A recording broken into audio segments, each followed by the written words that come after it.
सरकार, नागरिक, ये दोनों एजेंसीज इस पूरे देश को चलाएंगी।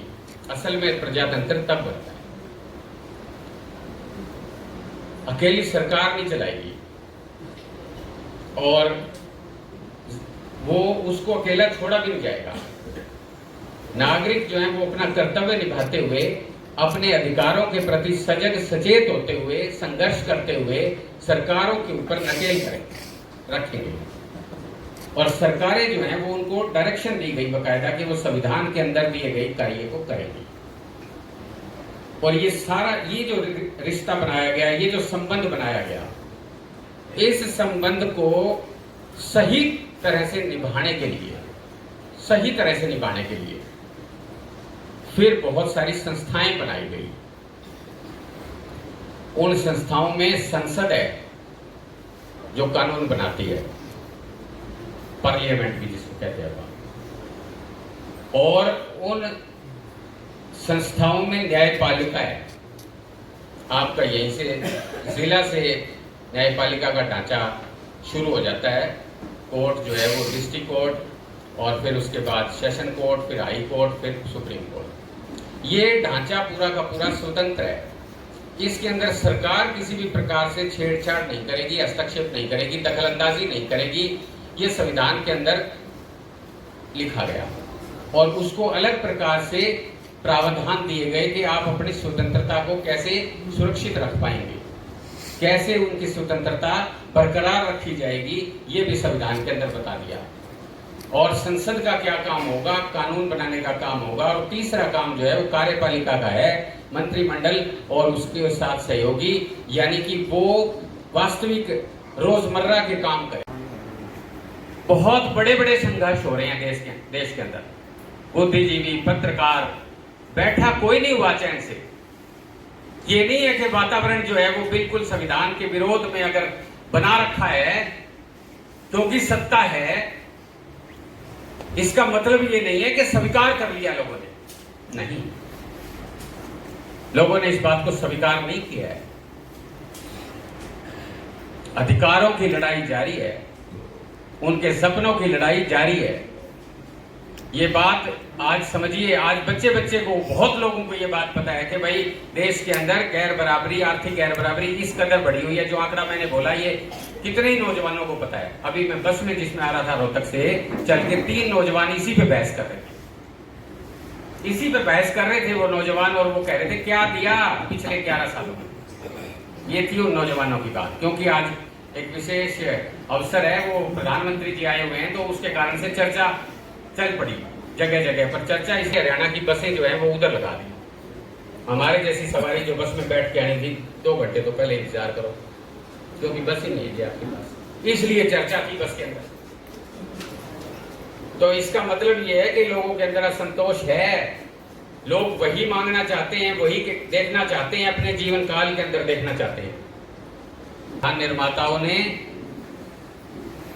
पेश किया था आने वाली पीढ़ियों के सामने। तो ये जो लाचारी भी है और इसके अंदर लड़ाई भी है, इसके अंदर गुस्सा भी है, इसके अंदर प्रतिक्रिया भी है और इसके अंदर तीखा संघर्ष भी है। किसानों की कुर्बानियां तो किसी से छुपी नहीं हुई हैं। अभी तो आंदोलन हुआ है कितने थोड़े ही समय पहले। तो ये जो सब कुछ चल रहा है, सब कुछ, इस सब कुछ के बीच में आगे का रास्ता तय होना है असल। और वो रास्ता संविधान के रास्ते से है, इन्हीं लोगों के आदर्शों के अंदर वो रास्ता है। एक इसका बिल्कुल स्पष्ट उदाहरण आखिर में आप सही मन से बता देना, आजादी के बाद कोई ऐसा नेता दिखाई दिया जिसको आदर्श मानते हैं? हम क्यों आदर्शों के लिए उन्हीं के पास जाते हैं बार बार लौट के? 47 से पहले के नेता हैं, क्यों उधर जाना पड़ता है हमें? इसका मतलब यह है कि वो मार्गदर्शक हैं और उन्हीं से मार्गदर्शन लेना पड़ेगा। अगर संघर्ष हो रहे हैं, अगर लामबंदियां हो रही हैं, वो लामबंदियां और वो संघर्ष अगर उन्हीं के आदर्शों से अपनी कोई मार्गदर्शन और प्रेरणा लेंगे, तो वो वास्तव में ऐसा नक्शा फिर से हिंदुस्तान का, भारत का हासिल कर लेंगे। ये बात कहते हुए मैं अपना वक्तव्य समाप्त करता हूं। धन्यवाद।